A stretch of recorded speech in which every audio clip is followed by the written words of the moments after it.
10h, 11h, et puis c'est tout sur RCN, avec la communauté de pratique Épilepsie Handicap Nord-Est. Et bonjour, bienvenue sur RCN en direct pour l'émission Et puis c'est tout, l'émission qui chaque mois est consacrée à l'épilepsie. Pour m'accompagner aujourd'hui, aux épilepsies d'ailleurs, je vais me reprendre aux épilepsies et on va en reparler très longuement dans cette émission. Pour m'accompagner aujourd'hui, j'ai le plaisir de retrouver des équipes d'épilepsie, équipe relais handicap rare, je vais y arriver. Aurore et Audrey, bonjour à toutes les deux. Bonjour. Nos invités du jour, Alexandra, bonjour Alexandra. Bonjour. Vous êtes ergothérapeute à la MAS, maison d'accueil spécialisée, et vous êtes notamment spécialisée sur l'épilepsie. On reparlera avec vous évidemment du sport dans l'épilepsie. Vous accompagnez également Christopher. Bonjour Christopher. Bonjour. Vous êtes éducateur à la MAS et on en reparlera, vous nous expliquerez vos métiers tout à l'heure. Avec nous également Aline. Bonjour Aline. Bonjour. Vous êtes prof de yoga. Oui. Vous intervenez dans plein d'endroits à Nancy et vous êtes également épileptique. Oui. On en reparlera évidemment. Et puis avec nous au téléphone, nous avons Axel Lyon. Bonjour Axel Lyon. Bonjour. Vous êtes doctorant et ingénieur de recherche à l'Institut La TEP, c'est bien ça ?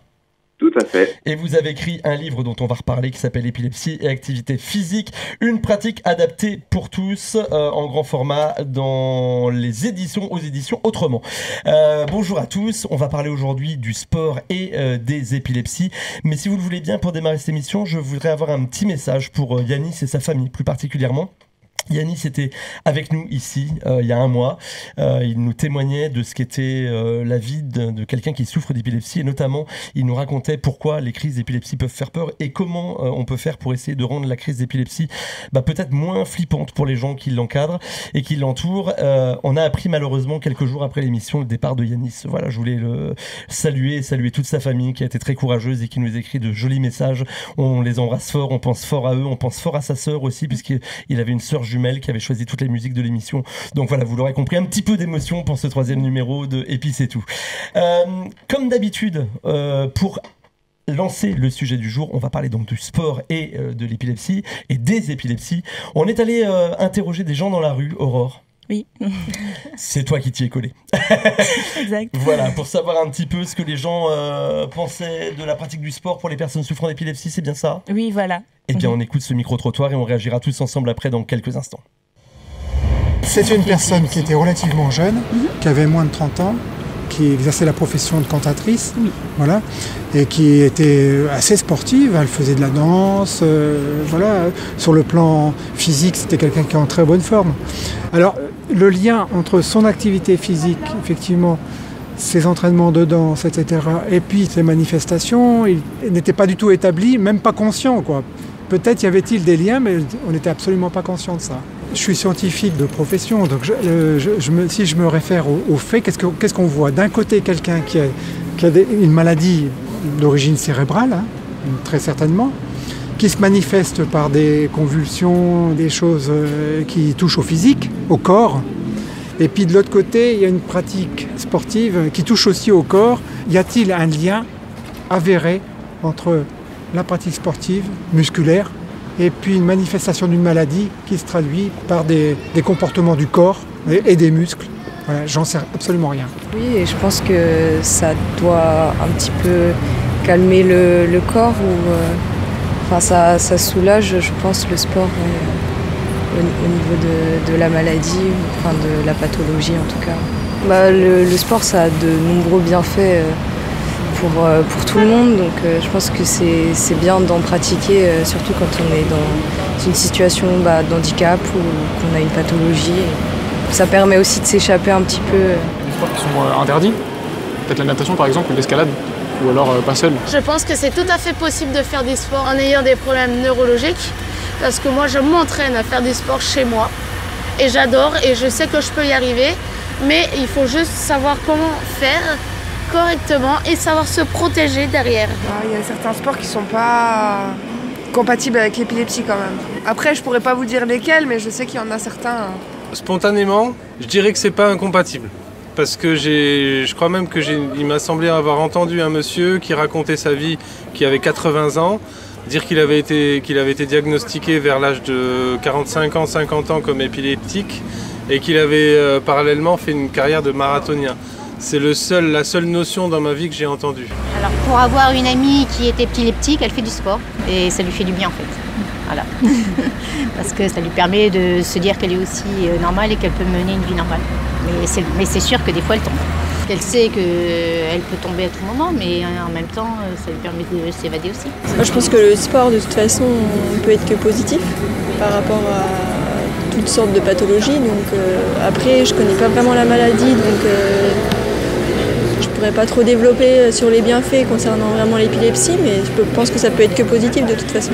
Alors, je pense qu'on peut effectivement faire de l'activité physique en étant épileptique. Après, je pense qu'il y a autant de formes d'épilepsie que d'épileptiques.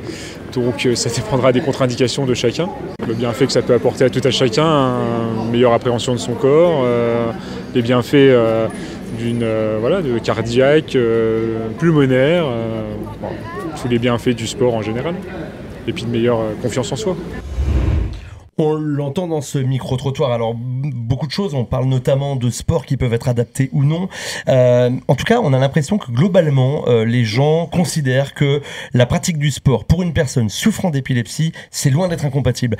Petit tour par rapport à ce que vous avez entendu dans ce micro-trottoir. Je vous propose qu'on commence peut-être par notre invité au téléphone, Axel Lyon. Qu'est-ce que vous pensez de ce que vous venez d'entendre ?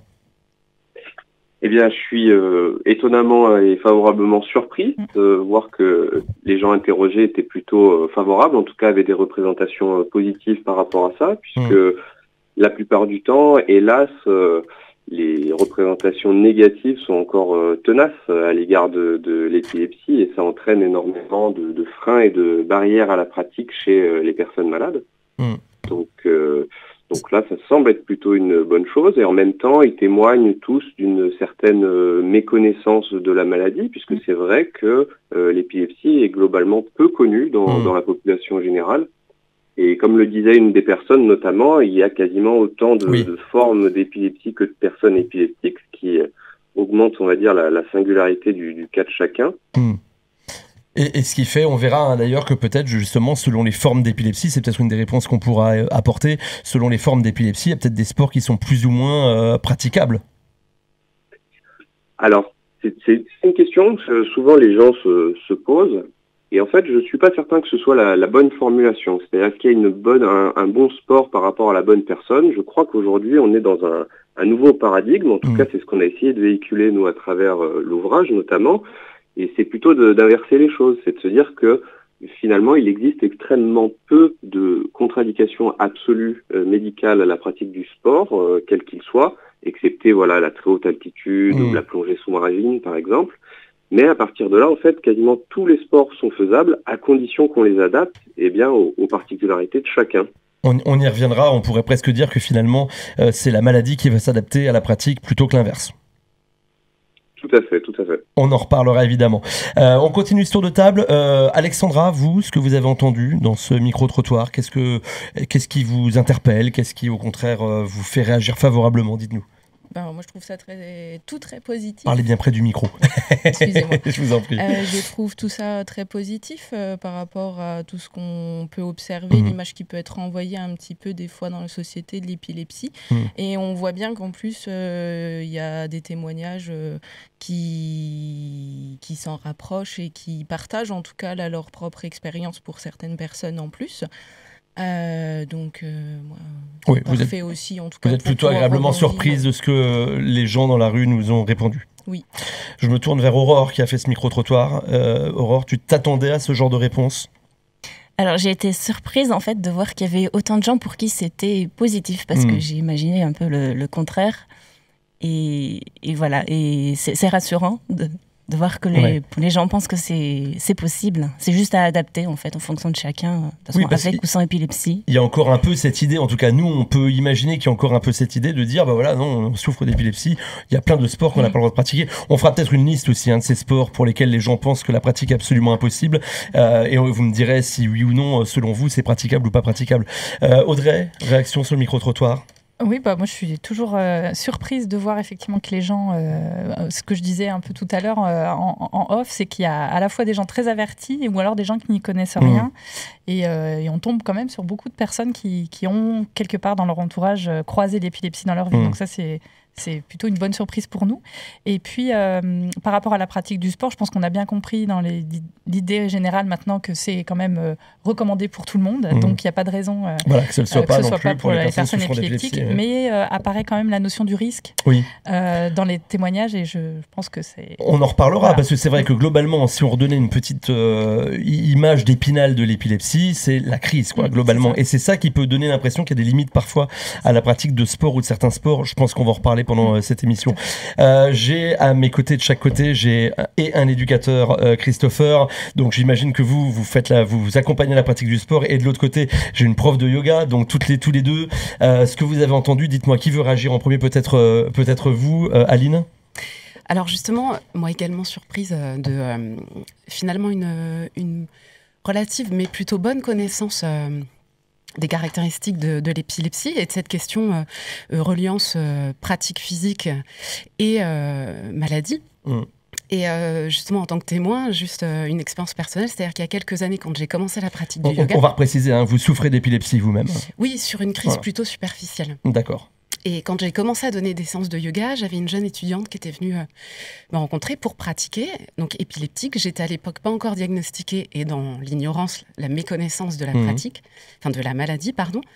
Et du coup, malheureusement, j'ai refusé à cette jeune personne de rejoindre ce groupe parce que je savais pas comment l'accompagner et j'ai difficilement trouvé des réponses viables sur est-ce que c'était recommandable ou à l'inverse, est-ce que c'était à proscrire.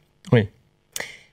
Bon, on va répondre à ça, évidemment. On a bien compris que globalement, le mot ce matin, c'était de dire le sport, on peut le pratiquer, parce que tout le monde peut le pratiquer.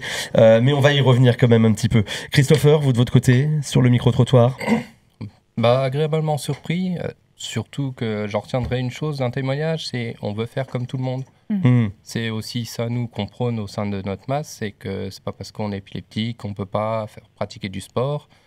Donc, agréablement surpris. MAS, maison d'accueil spécialisée, je le redis, pour nos auditeurs, et vous êtes spécialisé en plus sur l'épilepsie, donc vous connaissez bien le sujet. Je vous propose qu'on développe un petit peu toutes ces idées dans quelques instants. Le temps pour nous d'écouter un premier titre musical qui avait été choisi par Axel Lyon. Axel Lyon, vous pouvez nous dire un peu le morceau que vous avez choisi ? Je crois que c'est Orage d'Ava, c'est ça ?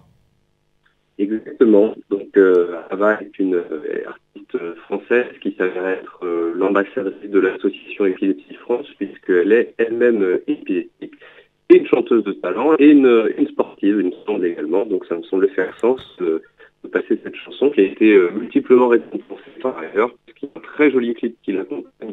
Alors la ligne n'est pas très bonne, je vais juste redire ce que vous venez de nous dire, mais que Ava souffre d'épilepsie, elle chante, elle est sportive, elle a une jolie voix, et on va l'écouter maintenant, et on va essayer de vous recontacter pour retrouver une meilleure connexion avec vous, Axel Lyon. On écoute Orage d'Ava sur RCN. RCN, et puis c'est tout avec la communauté de pratique épilepsie handicap Nord-Est. Ensemble jusqu'à 11h pour parler ce matin de sport et d'épilepsie. Et une question que j'ai envie de poser à l'ensemble de nos invités autour de cette table. Est-ce que quand on souffre d'épilepsie, on peut faire du sport ? Alors, je mets bien les deux pieds dans le plat, évidemment. On a déjà entendu quelques éléments de réponse, mais j'aimerais bien avoir vos réponses un peu plus précises là-dessus. Est-ce qu'on doit faire du sport quand on souffre d'épilepsie ? Qui veut répondre en premier ? Axel Lyon, peut-être ? Eh bien, si vous voulez, vous m'entendez mieux ? Oui, on vous entend mieux, c'est bien. La ligne est bien rétablie. On vous écoute, dites-nous. Alors, évidemment, on peut faire du sport, et puis alors, on doit, chacun fait comme il veut, mais ce qui est avéré, c'est qu'il y a des bénéfices aujourd'hui importants qu'on peut retrouver dans la littérature scientifique, et qui permettent d'affirmer aujourd'hui que sur de nombreuses épilepsies, une activité physique régulière permet de réduire, par exemple, la fréquence des crises, d'améliorer la qualité de vie, d'améliorer l'estime de soi, etc. Donc il y a un vrai enjeu, il y a un vrai intérêt. Et puis, en fait, pour faire de l'activité physique, il n'y a pas que le sport. Si certains ont des difficultés ou des a priori, mais l'activité physique, ça peut être aussi les activités domestiques, le ménage, le bricolage, etc., les activités de déplacement, utiliser le vélo, la trottinette, les rollers, marcher à pied, puis parfois même le travail. Il existe des différents emplois qui peuvent être assez physiques. Et puis ensuite, il y a évidemment différentes intensités d'activité physique. Alors pour certaines épilepsies, les efforts intenses sont dérecommandés, ce qui peuvent déclencher des crises. Pour d'autres, ce n'est pas le cas. Et puis des activités modérées peuvent être très intéressantes et ce sont d'ailleurs le type d'intensité qui sont recommandées par l'OMS, faire 30 minutes d'activité physique d'intensité modérée par jour, c'est valable pour tout le monde. Oui, j'allais dire, c'est valable pour y compris les personnes qui ne souffrent pas d'épilepsie. Tout à fait. Je continue mon tour de table sur cette question, sport et épilepsie, doit-on en faire Christopher, vous êtes éducateur sportif ? Non, éducateur simplement. Mais vous pratiquez le sport avec les... d'ailleurs le kayak. Ouais. Donc c'est très rare qu'on a des crises pendant la séance. Enfin, ça va être avant parce que l'émotion va être forte et du coup le résident va être content donc d'y aller et il va avoir une crise. Pendant, généralement, non, parce qu'ils sont concentrés à pagayer. Enfin voilà, il n'y a pas de crise du tout. Et après, peut-être avec la fatigue, mais après nous, il suffit qu'on observe et puis on leur dit voilà, pagayer peut-être un peu moins ou des choses comme ça. Mais finalement, on n'en a pas énormément pendant la séance. Si j'entends bien, vous, à la maison d'accueil spécialisée, en tout cas, vous encouragez aussi la pratique sportive, en tout cas. Oui. Surtout que pour les résidents, c'est important déjà d'avoir une activité physique. Parce qu'il n'y a pas que non plus l'épilepsie chez nous, on a aussi des troubles moteurs. Donc ça peut aussi aider... Aider, tout simplement. Désolé, première fois là. Non, mais on vous en prie, il n'y a pas de souci. C'est surtout une notion... de faire comme tout le monde, parce qu'ils sont inscrits dans un club de kayak, et chaque année, on a une journée aussi où on est au kayak avec eux, où tout le monde est mélangé, et on fait une grande journée, où il y a un repas, où on fait une petite course, et nos résidents sont super contents d'y aller. Oui, j'entends ce que vous dites, le faire comme tout le monde. C'est une vraie question. Ça fait maintenant quelques émissions qu'on fait où on traite de l'épilepsie ici. Et cette importance qu'il y a de pouvoir vivre tout à fait normalement sa vie quand on souffre d'épilepsie, c'est ce que vous dites aussi là sur la pratique du sport. Tout à fait. Je continue mon tour du coup de table sur cette question. Alexandra, vous en pensez quoi, vous ? On doit faire du sport quand on souffre d'épilepsie ? Vous êtes ergothérapeute, on le reprécise. Oui. Moi, je rejoins du coup mon collègue Christopher, sachant que, comme on a dit, nous, on est spécialisé dans l'épilepsie qui est pharmacorésistante aussi. Donc, il y a d'autres types de handicaps. On va redire ce que ça veut dire, pharmacorésistante. Pharmacorésistante, donc les traitements ne permettent pas, en tout cas, de stopper l'épilepsie, pour faire très simple. Et donc, les crises continuent encore à l'heure actuelle à agir. Et donc, il y a certaines personnes aussi qui vont avoir tout un aspect de prévention, donc qui vont être un petit peu plus des fois au fauteuil pour éviter justement de se faire mal lors de chutes ou autres. Donc, l'activité physique va être aussi d'autant plus importante pour elles aussi, pour maintenir justement que ce soit les capacités motrices, mais peut-être aussi cognitives qui peuvent être liées des fois au handicap, et tout l'aspect social et la valorisation. Des fois, ça peut être juste du déplacement aussi au sein de l'établissement, et c'est vrai que spontanément, que ce soit pour les professionnels ou même entre les résidents, ils se valorisent aussi, ils sont contents de voir que l'autre marche, ils se font des compliments entre eux. Donc, ça soit du simple déplacement, comme on a parlé, de la vie quotidienne, ou de toute autre activité, activité telle que le canoë-kayak, la piscine ou autres, qui sont accompagnés un petit peu plus de manière rapprochée, en tout cas, et du 1 pour 1 avec les différents professionnels. On valorise vraiment sous différents aspects cette activité physique et finalement une réappropriation aussi de son corps au travers de cette activité. Aline, vous êtes en plus prof de yoga, donc vous seriez mal placée pour dire non, pas de sport quand on est épileptique. Je crois que c'est bien connu aujourd'hui que épileptique, pas épileptique, la pratique physique permet notamment de lutter sur une vraie problématique qui est la sédentarité. Pour les personnes épileptiques spécifiquement, pour ce qui est de la pratique de yoga, peut-être différencier certaines formes de yoga qui vont être effectivement très intenses, très axées sur la dimension physique, plutôt exigeante. Mais vous avez aussi d'autres formes de yoga, hatha yoga, yin yoga, restaurative yoga, qui vont être des approches en fait très accessibles parce que très douces, très posées, très sereines. Et dans ces dimensions-là, il y a également l'intérêt qu'il n'y a pas dans la pratique du yoga d'esprit de compétitivité, de performance. C'est plutôt de se porter à l'écoute de soi. On en reparlera, vous m'en parliez tout à l'heure, hors antenne, de me dire qu'effectivement, se mettre à l'écoute pour pouvoir peut-être mieux sentir arriver une crise, par exemple. Ça, le yoga le permet notamment. Disons un mot, allez-y, je vous en prie. Oui.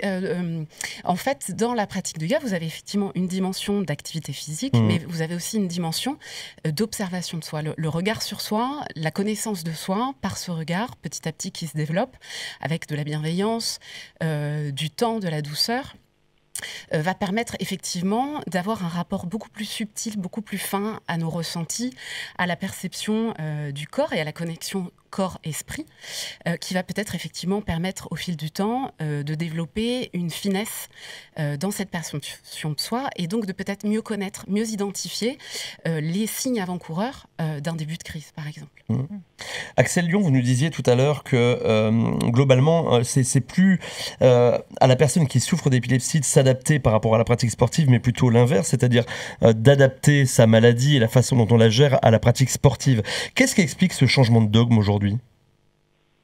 Alors, il y a plusieurs choses. Il y a effectivement d'une part des publications scientifiques, et notamment en sciences de la vie, qui permettent d'affirmer la nette supériorité des bénéfices sur les risques potentiellement encourus par les pratiquants épileptiques, qui permet du coup d'étayer, d'avérer que c'est positif et du coup qu'il faut encourager.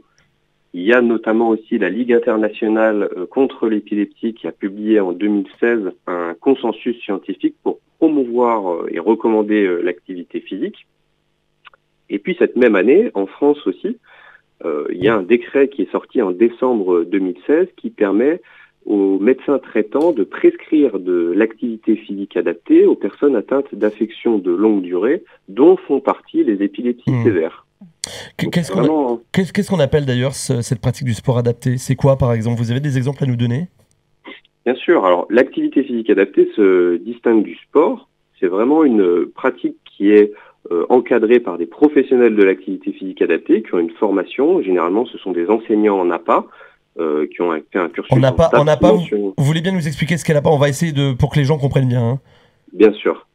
APA, c'est donc activité physique adaptée. Ah oui, pardon, c'est bien ça, on le reprécise. Non mais voilà, pour bien... Vous avez raison. Hein. Et donc, en fait, il y a un cursus aujourd'hui à la fac de sport, en STAPS, Sciences et techniques des activités physiques et sportives, qui permet de former des professionnels en activité physique adaptée pour accompagner des personnes en situation de handicap ou atteintes de maladies chroniques. Et qui vont avoir des contenus de formation justement sur les spécificités des pathologies, sur comment les aider à développer des capacités pour être plus autonomes en adaptant des activités sportives. Ce sont les activités sportives et les outils, mais qu'on va adapter aux besoins de ces personnes. Alors vous nous dites qu'on adapte, mais est-ce que ça veut dire aussi par conséquent qu'il y a des sports qu'on ne peut pas pratiquer ? Eh bien l'idée, ce serait essayer de sortir de cette vision-là, puisqu'en fait, l'idée, c'est vraiment de se dire que tout est faisable à condition que on respecte certaines contraintes, certaines limites. Je vais vous donner un exemple pour illustrer cela, par exemple, mais le saut en parachute, évidemment, tout seul, pour une personne qui a une épilepsie non contrôlée, c'est pas envisageable, c'est dangereux, etc. Mais alors, le saut, par exemple, en biplace avec un moniteur, là il y a beaucoup moins de problèmes. Et pour aller plus loin, pour ceux qui ont plus de problèmes, aujourd'hui on peut faire des simulateurs de chute libre dans des cônes avec des soufflants à air qui permettent d'avoir globalement les mêmes sensations avec un risque beaucoup plus limité. Il y a des exemples qui sont encore beaucoup plus pragmatiques, plus simples, mais par exemple l'escalade a souvent véhiculé des craintes très importantes dans la population générale pour les personnes épileptiques parce qu'on se dit on grimpe contre une paroi, on peut chuter en cas de crise, se blesser, etc. Mais finalement, quand on connaît un petit peu l'activité, on sait qu'on peut faire grimper les gens en moulinette, c'est-à-dire que la personne elle est assurée, elle est tenue par une corde tout du long, on peut avoir des équipements de protection spécifiques, des casques, etc. Et finalement, c'est une des activités les plus sécurisées qu'on pourrait proposer à ce public finalement. Donc en fait, il faut vraiment se remettre en question sur les pratiques en se disant comment on peut faire pour les adapter puisqu'il y a très peu de choses qui ne sont pas faisables en fait. Par exemple, le sport mécanique, le sport automobile, c'est quelque chose qu'on peut pratiquer aussi parce que globalement, si je dis pas de bêtises, quand on souffre d'épilepsie, on conduit pas ou on peut pas conduire. Je dis une bêtise ou pas ? C'est un peu une bêtise, quand même. Voilà, mais c'est bien, allons-y, je préfère qu'on dise des bêtises et qu'on y réponde. Donc c'est une bêtise. Non.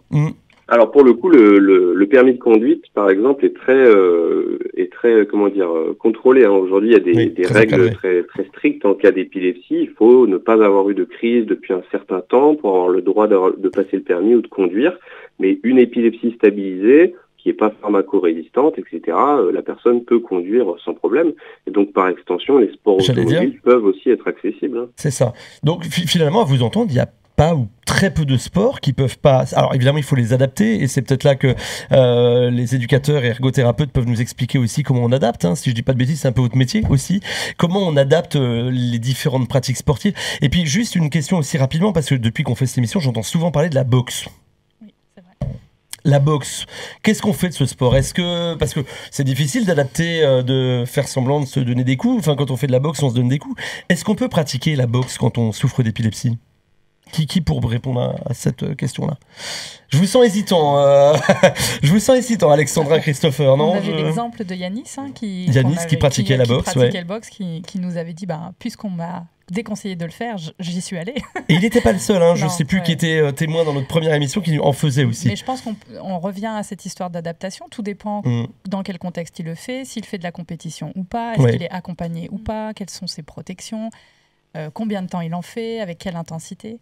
On revient plutôt sur la question de l'adaptation, en fait, autour de... C'est pas un sport, mais plutôt dans quel contexte on le fait, combien de temps, avec quelle intensité, avec quel accompagnement, qu'est-ce qui se passe avant, qu'est-ce qui se passe après. On sait aussi que parfois la crise, on en parlait tout à l'heure, survient soit juste avant, parce qu'on est content d'y aller, qu'on est enthousiaste, etc., soit après, avec l'effet peut-être de la fatigue, aussi du plaisir que ça a généré, etc. Donc c'est peut-être de prévoir... particulièrement l'accompagnement avant et après, mais pas tellement pendant. Vraiment, ça dépend vraiment de chaque personne et de chaque situation. Et cette notion peut-être d'apprendre à se connaître aussi, pour sentir les choses arriver. Comment on adapte, Alexandra, les pratiques sportives en fonction des... Parce que je le redis juste, pardon, mais pour les auditeurs on parle d'épilepsie, souvent on a cette image, je vais dire d'épinal, qui n'est pas le bon terme, mais de la crise où d'un seul coup on se met à convulser, mais les épilepsies, on l'a entendu, sont aussi nombreuses quasiment que les personnes qui souffrent d'épilepsie. Donc comment on s'adapte ? Exactement, ça peut être de différentes façons. Donc déjà connaître l'épilepsie, les facteurs déclenchants du coup pour chaque personne aussi, puisque c'est un peu comme ça qu'on va pouvoir adapter finalement chaque activité et les proposer certaines à certains résidents ou à certaines personnes et pas forcément à d'autres, ou en tout cas de faire de façon différente, pas avec les mêmes adaptations. On va revoir tout ce qui est de l'ordre finalement, comme on a dit, un petit peu de l'environnement. Ça peut être tout ce qui est aussi un petit peu réduire finalement la taille de certains objectifs ou le revêtement du sol, ou alors de pouvoir revoir tout ce qui est de l'utilisation du matériel qui peut être utilisé aussi, que ça soit au niveau du poids pour que ça soit peut-être moins fatigant, et du coup agir aussi sur cette fatigabilité qui peut être plus ou moins présente avec certaines personnes, d'agir sur la durée d'activité pour rejoindre la fatigabilité aussi, revoir son installation, toujours qu'on soit quand même dans quelque chose de confortable et sécuritaire pour elle à ce niveau-là. Et puis, nous, du coup, au sein même, c'est d'avoir cet accompagnement effectivement professionnel toujours lors des activités, et peut-être de pouvoir adapter certaines règles, certaines façons de faire, en tout cas au sein du sport, pour pouvoir les adapter au plus simple, en tout cas pour les personnes qui vont la pratiquer par la suite. Ce que j'entends là, c'est qu'effectivement, on peut adapter dans des centres, par exemple, comme c'est le cas à la maison d'accueil spécialisée. Mais si je souffre d'épilepsie, que je vais aller dans un club classique, je peux le faire, je peux être accompagné. Comment ça se passe ? Parce qu'on entend qu'il y a ce besoin quand même d'adapter des choses. Il y a aussi peut-être le besoin de former les encadrants aussi. Comment on peut, ça se fait? Il y a des choses qui existent en ce sens? Il me semblait, alors j'avais vu un petit peu plus pour les maladies neuroévolutives aussi, alors je ne sais pas si ça s'étend bien aussi par rapport à l'ordonnance justement pour l'épilepsie à ce niveau-là qui est réalisée par le médecin. Et il y a des centres aussi qui existent justement avec une sensibilisation, des moniteurs aussi sur place, et donc qui sont renseignés normalement sur le site. J'ai plus le bon terme, donc je préfère pas dire de bêtises. Ça s'appelle le dispositif PrescriMove, qui est en fait un dispositif qui a été développé notamment là sur le Grand Est.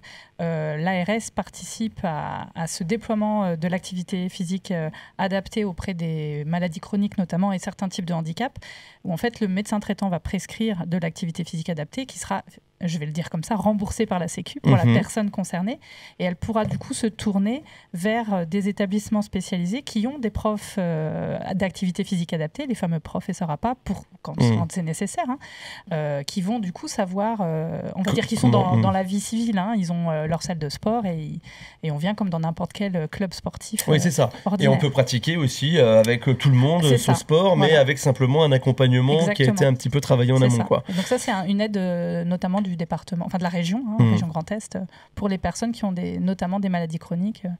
En ALD, dont parlait Axel Lyon tout à l'heure. Voilà. Axel Lyon, vous nous disiez tout à l'heure que les études scientifiques avaient tendance à prouver que globalement, on réduit les crises d'épilepsie quand on pratique le sport. Vous pouvez nous en dire un peu plus ? Alors, oui, un petit peu, effectivement. Il y a plusieurs bénéfices qui ont été démontrés. Ce qui semble important quand même de dire aussi, c'est que les études sont globalement beaucoup moins nombreuses que dans d'autres pathologies, ce qui explique aussi la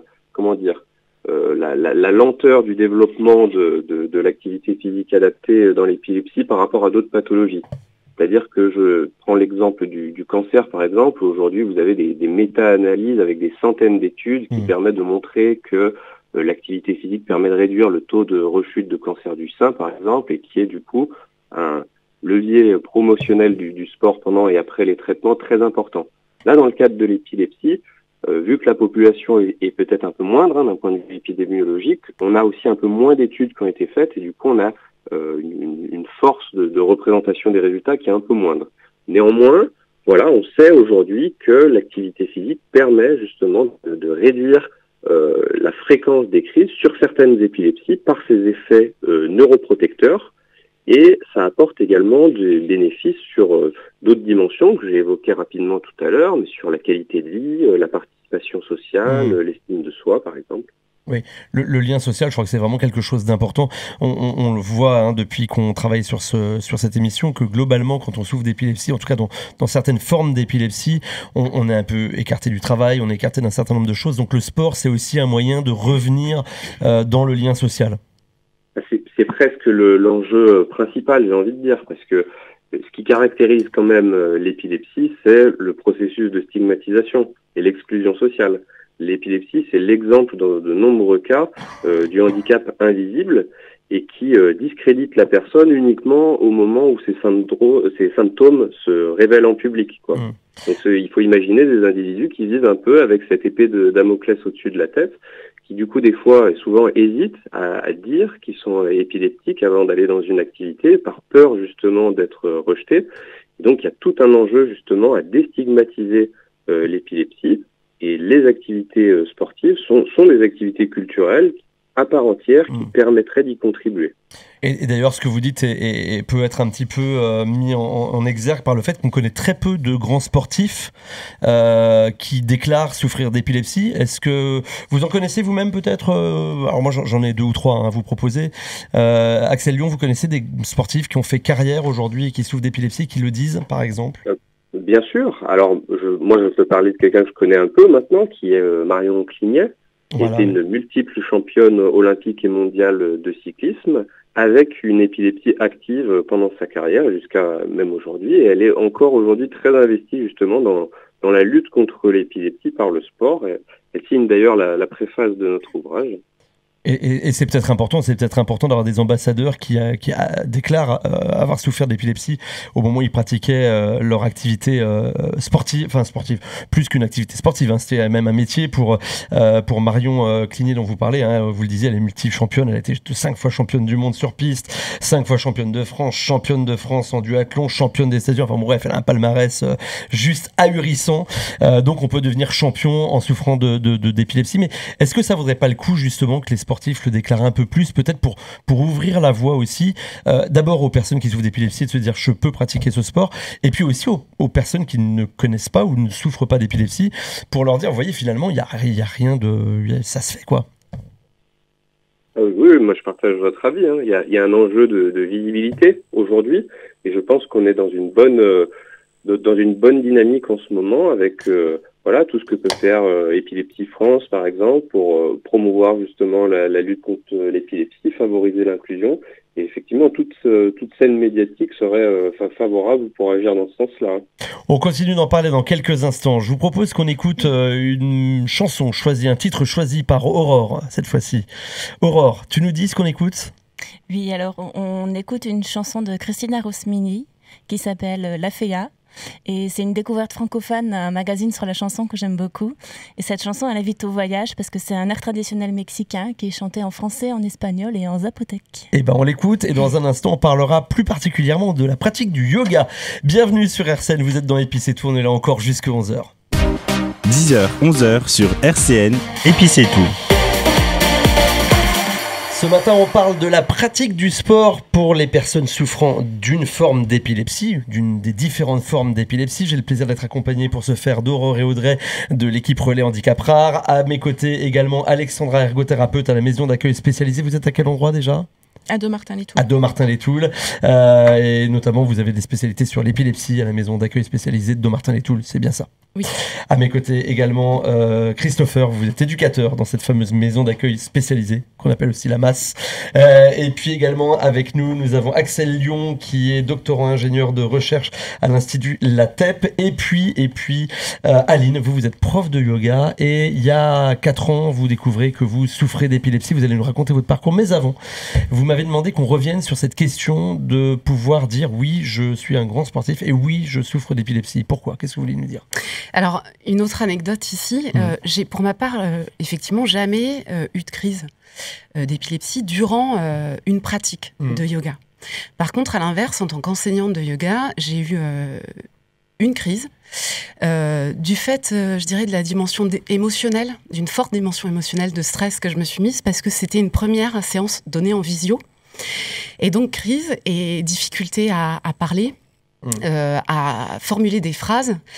Donc pendant quelques instants, j'ai profité d'un petit peu la lenteur, d'amener une lenteur et de placer juste un mot, étirement, respiration profonde. Et puis voilà, au bout d'une ou 2 minutes, la crise passe. Et en fait, je me suis rendu compte que, effectivement, je me suis un petit peu rassurée en me disant que les gens peut-être ont pensé qu'il y avait juste un problème de connexion, de réseau.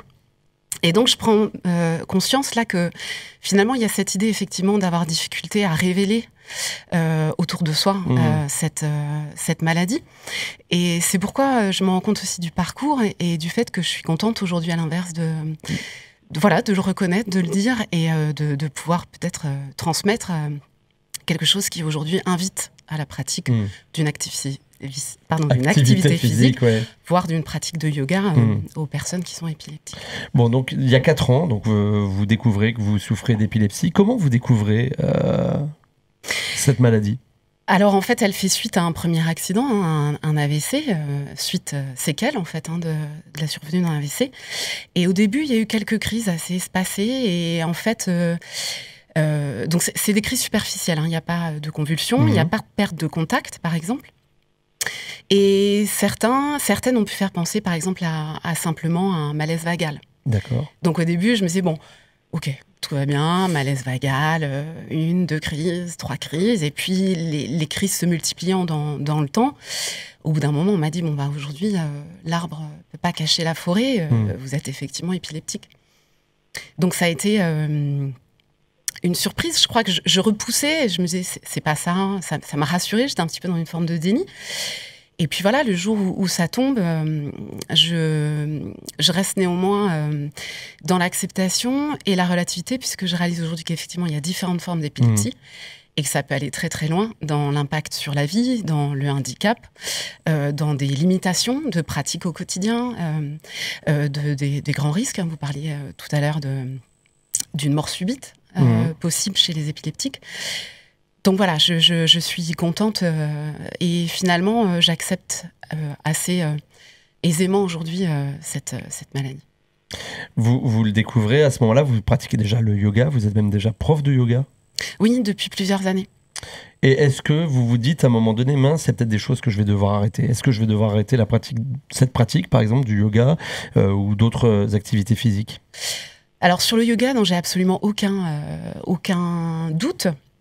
À part peut-être, par exemple, il y a une pratique qu'on appelle le hot yoga, où on va pratiquer le yoga dans une salle chauffée à peu près entre 37 et 42 degrés. Là, je sais que voilà, c'est un peu trop intense et je ne m'y risquerai pas, comme j'évite aussi, par exemple, un peu la pratique de posture sur la tête, qui peut amener une compression, un petit peu trop dense à l'espace du cérébral, mais pour le reste, j'ai aucun doute, à l'inverse du bienfait, des bénéfices et de ce que ça m'apporte, et qui est même une très bonne chose pour mieux vivre la maladie. Vous me disiez d'ailleurs que le yoga, ça vous permettait aussi d'apprendre à mieux vous connaître peut-être, et de mieux pouvoir anticiper si on souffre d'épilepsie, une crise par exemple. Vous pouvez me dire un mot là-dessus? En fait, on parlait de sport et d'épilepsie. Le yoga est une pratique qu'on associe au sport, mais qui est plus large que l'activité physique. Il y a bien évidemment toute cette dimension qui est le premier volet que les gens connaissent, qui est vraiment la pratique de posture, la pratique physique à l'espace du corps physique, de posture très spécifique. Mais vous avez des dimensions qui vont au-delà, avec une dimension d'introspection qui est très importante dans la pratique de yoga. Il y a dans l'idée de cette pratique cette intention, en fait, de quelque part se couper du monde extérieur sur lequel on est tourné tout au fil de la journée, pour revenir à soi, pour se tourner vers des mondes intérieurs, des paysages intérieurs. Et dans ce cheminement, il y a effectivement une grande écoute portée à la découverte de comment on fonctionne à l'espace du corps physique, du corps émotionnel et également du corps mental. Donc au fil du temps, ça permet effectivement un affinement, un raffinement de cette relation corps esprit, et la découverte d'une plus fine perception de soi-même, des sensations, des ressentis qui peuvent effectivement rendre plus fin la perception des débuts de crise, des symptômes, des signes avant-coureurs d'un début de crise, et peut-être même de calmer un petit peu avant. Est-ce que c'est quelque chose qu'on peut retrouver dans tous les sports, ça, Axel Lyon? Ce travail sur soi-même, finalement, oui. Alors, d'une certaine manière, oui. Après, ce qui est intéressant, c'est que le yoga et plus largement les pratiques méditatives, en plus des pratiques physiques à côté, ont montré des bénéfices similaires à ceux que j'ai annoncés tout à l'heure. C'est-à-dire que ce type de pratique permettrait aussi d'avoir un impact sur les crises, sur la qualité de vie, la fatigue, etc. Donc elles sont également très importantes.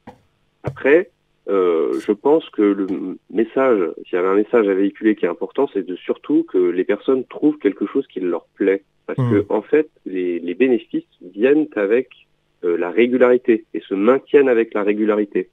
Donc plus qu'une pratique qui serait plus intéressante que les autres, ce qu'il faut trouver, c'est sa pratique, en fait, et qui permette d'avoir une activité physique peut-être pas quotidienne, mais voilà, qu'elle soit la plus régulière possible pour que les bénéfices s'installent et durent. Dans ce que j'entends de ce que vous dites, on peut appliquer vraiment ce conseil à tout le monde, en fait. Y compris les gens qui ne souffrent pas d'épilepsie. Évidemment, mais ça a été dit à un moment dans l'émission, mais c'est vrai que la sédentarité est un vrai problème de santé publique aujourd'hui. Elle développe de nombreuses maladies chroniques chez tout le monde, l'obésité, le diabète, les cancers. Après, il s'avère qu'il y a des bénéfices plus spécifiques sur l'épilepsie et que les personnes qui souffrent d'épilepsie rencontrent souvent des barrières importantes à leur propre mise en mouvement. Donc c'est pour ça qu'il y a un enjeu peut-être plus particulier, mais évidemment tout ce dont on est en train de parler est valable pour tout le monde. Mais bien redire encore une fois que la pratique du sport, non seulement elle n'est pas proscrite, mais elle est plutôt prescrite pour les personnes qui souffrent d'une des nombreuses formes d'épilepsie, qu'elles peuvent avoir un bienfait. On a parlé des bienfaits globalement, j'allais dire presque physiques, mais je lisais aussi quelque part que ça pouvait aider à gérer les angoisses aussi, le sport, et que c'était important pour les personnes qui souffrent d'épilepsie. Vous voulez nous en dire un mot, Aline, peut-être, de ça? Oui, par exemple, la pratique de yoga permet d'agir sur différents facteurs favorisant des départs de crise.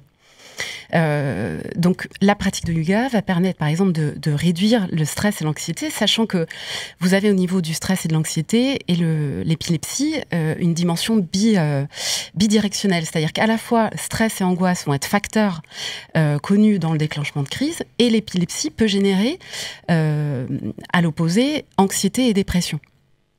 Donc un yoga en fait qui va mettre l'accent sur la relaxation va permettre de réduire cet état de stress au travers de différentes techniques. Le travail de méditation, le travail sur la pleine conscience, la pratique d'exercices respiratoires contrôlés vont permettre de réguler l'activité cérébrale, calmer le système nerveux global et favoriser donc une moindre probabilité de crise. Vous avez aussi un travail qui va amener de meilleurs résultats par rapport à la qualité de sommeil, qui là aussi un facteur reconnu. Habitudes de sommeil régulières, sommeil insuffisant peuvent déclencher plus facilement des crises. Et enfin, d'éviter le surmenage. Si on est sur ce type de pratique très douce, on va éviter de se mettre une activité physique qui va être trop intensive, trop excessive, et là encore, potentiellement faciliter un départ de crise. Donc, pratiquer le sport, c'est important. Vive le sport, comme disaient certains journalistes sportifs. N'oubliez pas également que le sport peut être adapté. Et ça, c'est important de le redire. Je vous remercie toutes et tous pour d'être venus dans cette émission nous en parler. Merci à vous, Alexandra. Je rappelle que vous êtes ergothérapeute à la maison de l'accueil spécialisée de Dommartin-les-Toules. Je rappelle que j'avais également Christopher à mes côtés. Vous y êtes éducateur. Merci, Aline, d'être venue nous parler de votre parcours et de votre pratique du yoga. Merci à vous, Axel Lyon, aussi d'avoir participé à cette émission. Axel Lyon, je rappelle que vous avez écrit un livre qui s'appelle Épilepsie et activité physique, une pratique adaptée pour tous. C'est aux éditions Autrement, c'est bien ça? Tout à fait, merci. Et merci à vous. Là, on se retrouve nous dans un mois, Audrey, Aurore. Le temps passe tellement vite. Il faut déjà qu'on mette un terme à cette émission. Et dans un mois, nous parlerons de quoi? Nous parlerons de l'épilepsie et du travail. Et si vous voulez témoigner, on va mettre pour vous en place une adresse mail. Vous pourrez le faire, donc on a dit à témoin@rcn-radio.org, témoin au pluriel. Vous pourrez vous prendre contact directement. Oui, alors les témoignages, là, pour l'émission de la prochaine, on a déjà nos témoins, mais on peut du coup annoncer celle d'après qui sera sur la question des aidants. Et donc là, on recherche des témoins aidants, qu'ils soient parents, proches, frères, sœurs, qui auraient envie de témoigner sur leur rôle auprès d'une personne épileptique. Très donc là, ils pourront s'adresser du coup à donc témoins au pluriel, on a dit. témoin@rcn-radio.org, témoins au pluriel. Merci à toutes et tous. Nous, on se retrouve dans un mois pour parler travail et épilepsie. On va se quitter en musique avec un titre que Alexandra et Christopher m'ont dit « Ah oui, ça c'est super ». On écoute quoi? Muse. Allez, on se quitte là-dessus. Merci à vous de nous avoir suivis. Vous êtes sur RCN, vous avez bien fait. C'était Épi, c'est tout. RCN, www.rcn-radio.org